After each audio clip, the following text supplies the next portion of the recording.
Losambe grew up in South Africa for all of his formative years as a young man, and Nelson Mandela has always been one of his personal heroes.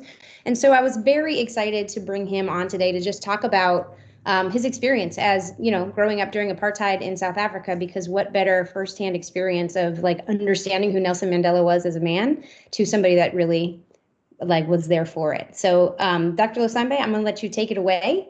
And thank you so much for being here today. We cannot thank you enough. Thank you all. What a pleasure to be here. Thank you so much for inviting me. I'm excited for our time together and to talk a little bit about this amazing man and also my experiences as well. Let me start by just saying I love to put things in context for you. And so what you will see today is a little bit of history into the nation of South Africa and what role Mandela played. And then I'm going to go into a little bit of how I experienced his leadership, etc. So thank you for the opportunity. So when we think of Nelson Mandela, he came into power in 1994. He was the first democratically elected president of South Africa. And Mandela saw the need for a new narrative, a narrative that celebrated differences, emphasized unity, and one that pointed to our shared and also our common humanity. Now, the question that you may be asking is, if there was a need for a new narrative, what was the old narrative? And what I'd like to do today for a few minutes is paint a little bit of a history of South Africa so that you can see the role he played and also understand some of the nuances of realities back home in South Africa. So the history starts like this. Early inhabitants of South Africa were Black natives. And these Black natives farmed crops and they herded livestock. They had a form of government and they also appointed kings to rule over their kingdoms, which were the people and also the land. In the early 1600s, South Africa became very popular for the Europeans because it was a great stopping point for ships as they went on their trade routes, as they went to the east, to China, to trade things like silk, gunpowder, spices, and also interact with some of the colonies they had over there. So the Dutch and a few German settlers started to see South Africa as a new opportunity. As life became a little overcrowded, as life became a little tougher in Europe, they saw South Africa as a new opportunity, as a new start. And so they started to occupy what is known as the Cape of Good Hope, which is in present-day Cape Town. They brought some slaves with them, normally slaves of mixed race from Asia, some from Africa, and they called themselves Afrikaners. When they occupied the Cape Colony, they developed a hybrid language, and that hybrid language was between Dutch and German, which they called Afrikaans. However, in 1785, the French invaded the Dutch kingdom. And in order to keep the Cape Colony in South Africa from French rule, the British, who didn't like the French, seized control of the Cape Colony, which was being occupied by the Dutch. So now there were two white cultures in South Africa. There were the Dutch whites and the British whites. So the Dutch whites became increasingly frustrated with British rule because the British started to have they were all in their feelings about slavery. They started to oppose it. And so in the British colony, in the Cape Colony, they told the Dutch that they couldn't perform slavery anymore. And this created problems for the Dutch because they were largely agricultural. So the Dutch whites became more nationalistic as the British imposed their rule in the area. So in order for them to find new territory and to become more independent, the Dutch whites decided to move away from the coast towards the interior of the country. As they started to move towards the interior of the country, they encountered the Black natives, particularly a group of people that were very, very big time warriors known as the Zulus. The Zulus were under the leadership of a man named Shaka Zulu, who was later killed by his brother Dingaan. So things between the Zulus and the Dutch whites were tense, and it led to some on and off conflicts.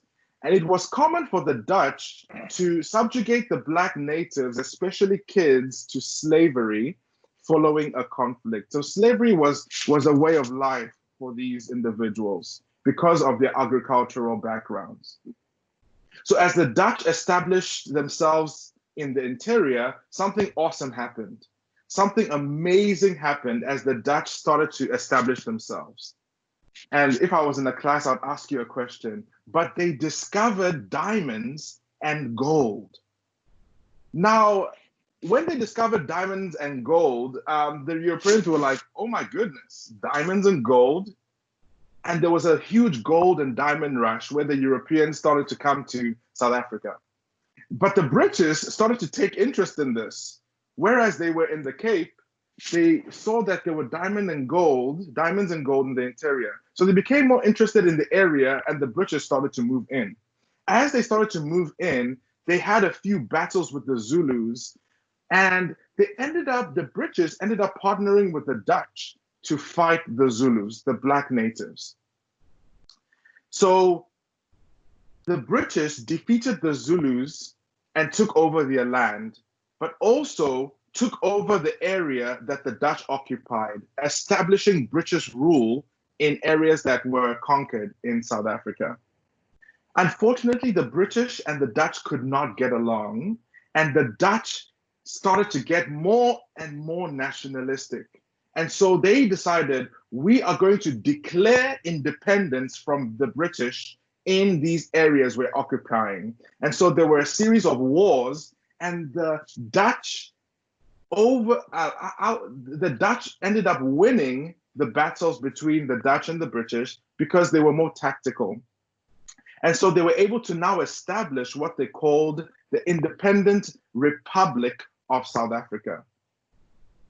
Over the years, it eventually became independent of the British monarchy as well. So the Afrikaners, the Dutch whites, started to assert political rule in South Africa. And the Dutch had a fundamental belief. The Dutch believed that they were superior over blacks and other non-white groups. They believed that the black natives were cursed and they were a dangerous race that needed to be subjugated, needed to be contained, and needed to be civilized. So they built their political ideologies and ran their political campaigns on this notion. And due to the fact that there was mineral wealth in the country, they needed cheap labor to mine the minerals and cheap labor to cultivate the land, because it was central to their economic success and the success of their republic. But little do they know, on July 18th, 1918, a young baby was born. This young baby's grandfather was a king, and his father was a chief. Rolihlahla Mandela was born on July 18th, 1918. He was the first person in his family to attend school in his family. He actually attended a Methodist missionary school. His given name was not Nelson, but his given name was Rolihlahla. So when he attended school, his teacher decided that, I'm not having any more of this Rolihlahla, but I want to give you a new name, and your name will be Nelson. So following the completion of his secondary school, Mandela enrolled at Fort Hare University, where my father was actually a professor at when we lived in South Africa. And this is where he met his friend and closest comrade by the name of Oliver Tambo. Unfortunately, Nelson Mandela got expelled from Fort Hare for engaging in a protest and boycotts, but he started to develop his love and passion for politics while he was attending Fort Hare. So Mandela decided to move to Johannesburg, and he worked some jobs, one as a police guard in the mines, to sustain himself. While in Johannesburg, he started to see the ill treatment and the plight of the Black people and other non-white people groups in South Africa. So as he studied, he was able to complete his degree from Fort Hare at a distance, and studied and began to study law at the University of Witwatersrand in Johannesburg.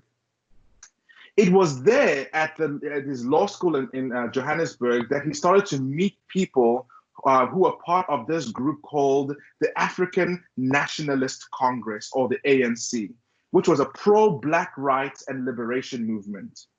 They began to tell him about some things about the Black plight. He was exposed to radical thinking about the Black struggle, and started to think of the liberation of Black people. During this time, the Dutch whites, the Afrikaners, their nationalism was growing, and they had control of the government. They started to put practices and laws and policies in place that started to exploit Blacks, oppress them, and keep them contained. In response to this growing nationalism, the ANC formed what was known as the youth movement. They sought to assemble and empower people on the ground. They mobilized workers, mobilized the youth to start fighting and protesting for change in their country. But their approach was unique. Guided by the principles of Mahatma Gandhi, who was very active in South Africa, their approach was peaceful protests, demonstrations, and strikes. So Mandela became the president of the ANC Youth League. And in the 1940s, a very conservative government gained power and started to institute this law of apartheid. Apartheid consisted of 148 laws that meant to marginalize non-whites. They forced Blacks and other non-whites to carry ID cards and passes that detailed who they were and where they worked. And those passes had to be signed once a month by an employer. And a white person could pull you over in the street and say, "Show me your pass. Why are you in this area? What is your role here?" In addition, Blacks and other non-whites could not vote. Blacks and other non-whites had to use separate facilities. They were forced to live in specific areas called homelands or townships on the periphery of the cities they occupied. So apartheid governed South Africa for almost 50 years. So following the violence inflicted by the Afrikaner government and law enforcement, especially during peaceful protests and demonstrations, Mandela decided to revisit his tactics of peaceful protest.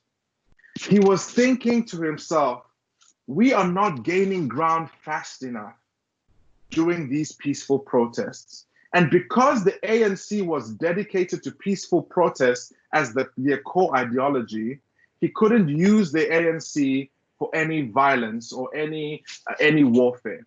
And so Mandela decided to form a group he called Umkhonto weSizwe that was more active in taking up arms and targeting governmental infrastructures.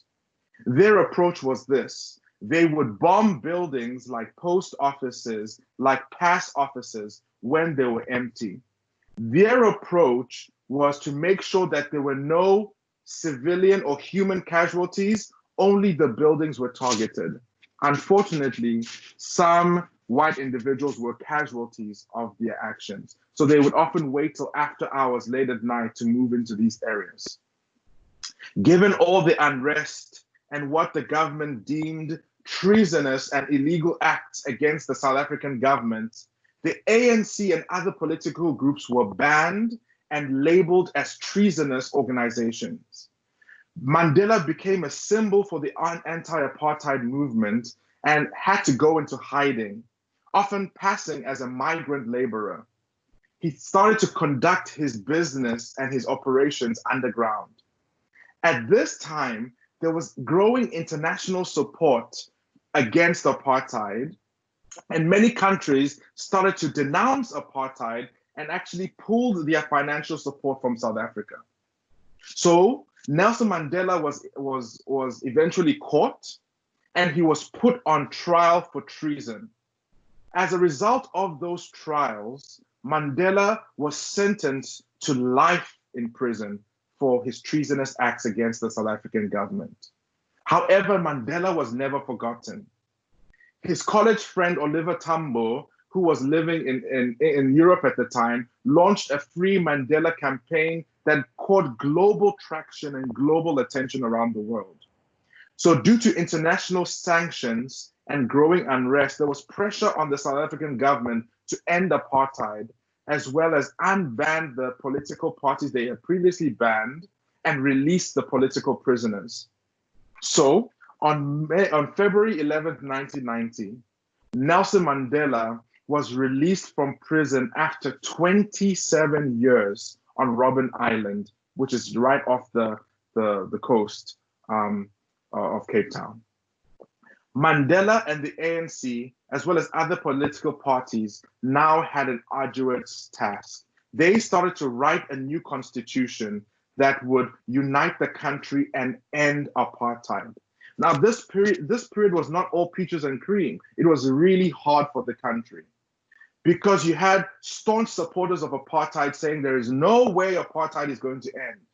You had Black people who were believing that the way to move the Black cause forward was violence. And you had other people, other non-white and Black, saying the way to move the country forward was peaceful and non-violent protest. So there was a huge tension. But under the leadership of Mandela and many others, South Africa started inching forwards towards unity and the liberation of non-whites. As they talked, as they held big meetings, they started to talk about a new constitution.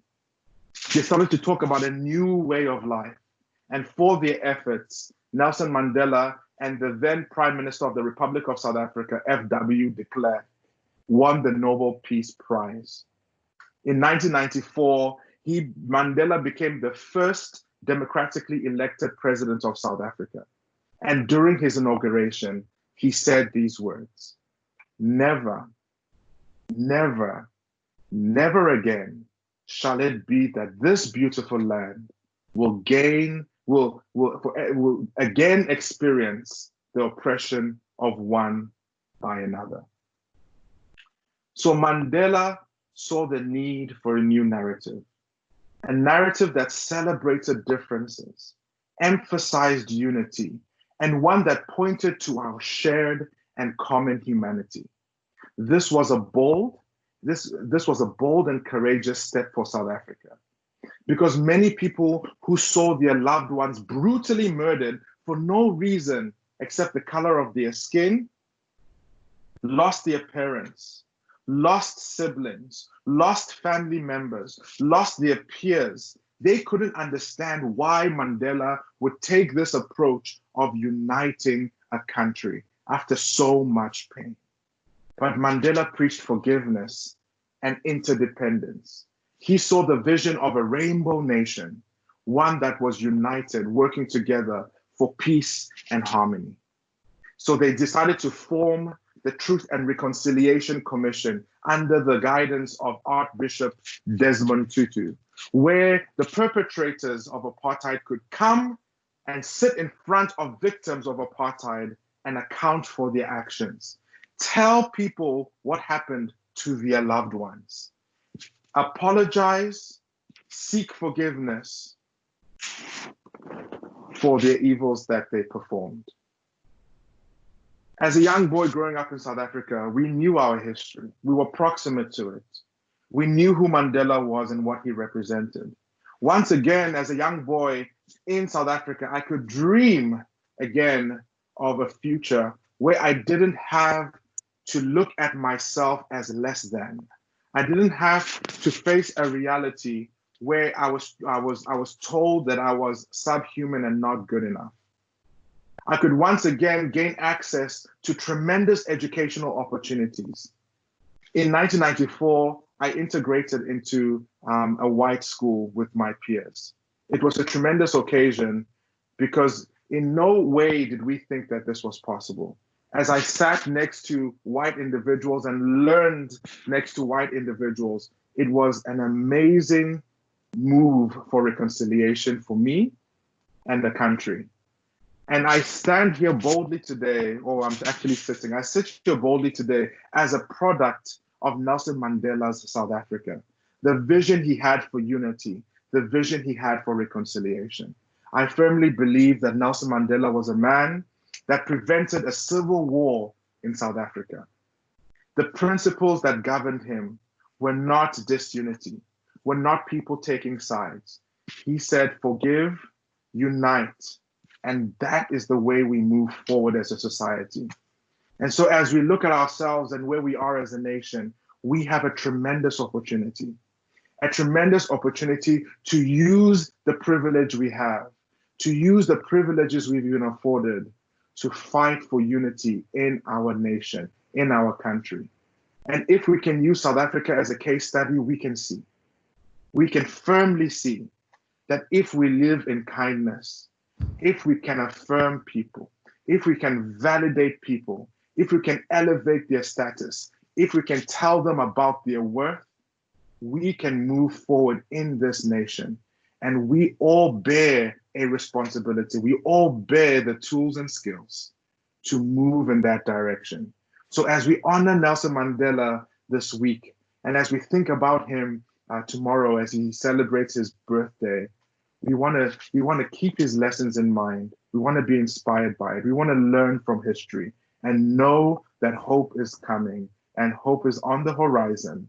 And we get to be the agents that will change this country and society for the better, so that we and our families and their children and their children and their children and their families will not have to live a reality that we live, but live better than we have lived in our nation, in our society, and work towards change. So with that said, I want to thank you for your time. Thank you for your energy. And may this inspire you to walk the change that you want to see. There is never a time that your words do not inspire me, Dr. Losambe. Thank you for bringing your heart to this today. I sent everybody that talk that you did at Collegiate about, I don't know, 22. How long ago was that? I don't even know. 2014 was when you did that, and I told Dr. Losambe this morning that I can't ever get through that without being brought to tears, because the heart and passion that he brings to his work and his words is just astounding and inspirational. And Dr. Losambe is one of my very best friends in the entire world, and I'm so grateful for his influence on my life and always pushing me forward. So thank you for coming. Dave, do you have anything that you want to say? Dr. Losambe, you are a friend of Dominion Payroll. You are welcome at our organization. And I don't know if you're seeing the comments that are going through our organization right now. This was extraordinarily inspiring to our team. The story is wonderful. And just as much your passion and your smile and your energy are like just a great way to kick us off today, man. We've been looking forward to this all week. There've been emails going around. People are watching your YouTube videos. We were excited to host you on one of our webinars back last week. And just please know that this team stands behind you and with you as a friend. And I'll just end on this. I know you worked with Dr. Shana Cook at Collegiate for many years, and I will pay handsomely for any stories that you may be able to share that I can use. So it's in the vault. We are tight, and it is in the vault. I will send you my bank account information, Mr. Gallagher. Don't you worry, my friend. I'll be in touch. And if you think I'm going to let that one go, I'm not. All right, everyone. Thank you.